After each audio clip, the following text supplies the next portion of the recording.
waxaan ku suganahay gobolka Portland runtiisa u jeedin Soomaalideena aad ay u dadaalaan meel kasto ay joogaan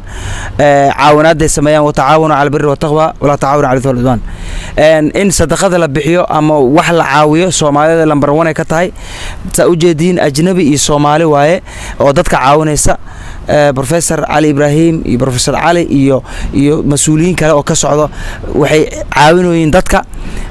runtii sa u jeedid soos ay leeyahay Somali Oregon Service Center waa xaruntii xafiiskooda imaaday meeshan waxa lagu caawiyaa Soomaalida dadka aan wax haysan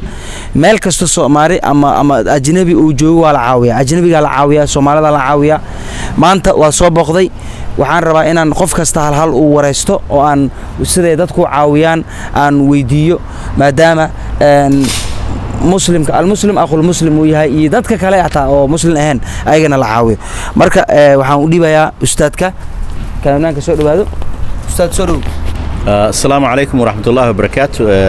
سيد حسن توب وشاقي معنا هالكان وهي أدى أما معاونة سنبحثاء لو يقانو Somali Oregon Service Center أما SOS Center إيضو أي بارتن رلطة هي روهينجا Youth Association ومركز إيضا ما أرتدد ولا عليه إنه روهينجا كيمد ولكن أنا اسكو فهمني حق عاونة الدتك وأن aad isula shaqeyno oo aan isla caawino anagoon eegayn kan Soomaali waa kan Rohingya waa kan Afrikaan waaye waxa la wixii markaas caawinaad u baahan oo dadka ayaan siinaa cunto alxamdulillah bishii 2 jeer ayaan siinaa marka cuntadaas oo isugu jirta saliid sonkor bur iyo waxyaabaha kale oo halkan laga cunay u baahan yihiin marka alxamdulillah dadka dhalinyarada soo booday iyo dadka wixii soo booday wixii hoos ka soo xaluushay kulli waa siinaa macal xasan toob xataa ku darina xataa laftirkiisa waa lagu daraa markaan waa joogaa ileen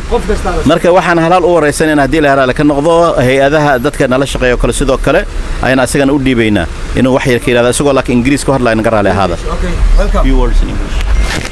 What I to say? You have to see how we help people and you are part of the Rohingya and Somalis Oregon Service Center. Hello, Assalamu alaikum. I am belong to the Rohingya Youth Association. My name is Sahil Rahman. We are partnership with the Somali SOS is the program. We are helping the millions of the refugee in Oregon and Portland.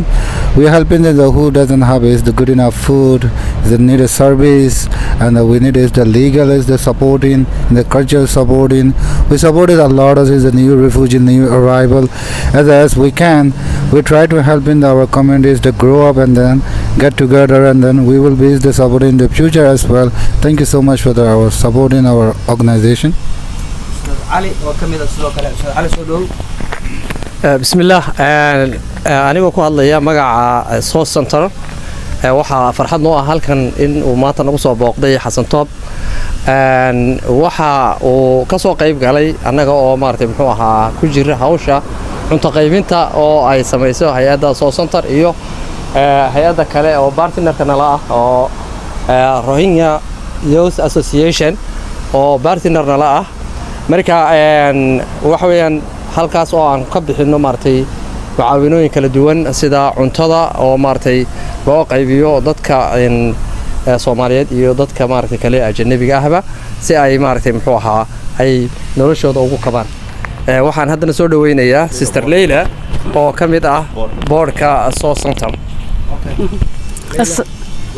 Assalamu alaikum wa rahmatullahi wa barakatuh. Here we try to help the youth, the women, the older people here from the Somali community, refugees, and the Rohingya community, and we have some Afghan people that come also to get help. We're trying to help in the neighborhoods here in Portland, and wellness program, food security. We also give certificate for some halal meat, to get halal meat for the families to have something nice. And when we have the Eid, Ramadan, we give them also food for the food boxes, also for some dates and meat for Ramadan. Assalamu alaikum wa rahmatullah. Brother?